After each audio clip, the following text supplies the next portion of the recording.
Alright, so you've got a piece of gold jewelry, or maybe a coin, and you're asking yourself, is this real, or did I just get scammed? Don't worry, I've got you covered with some super simple tests you can do at home. No fancy equipment needed.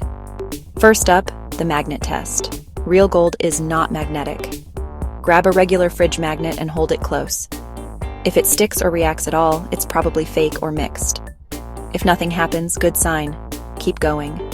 Next, the float test. Fill a glass with water. Gently drop your gold item in. Real gold is heavy. It sinks to the bottom. If it floats or wobbles, might be fake. Watch out for air bubbles stuck to the piece. Now, the skin test. Hold the gold in your hand for a minute or two. Real gold won't stain your skin. Green or black marks equal sign red flag. Ceramic plate test.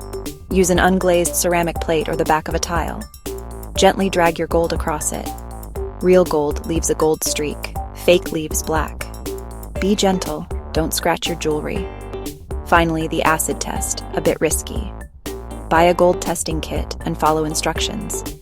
If the item changes color, it's not pure. None of these are 100% foolproof, but together they help.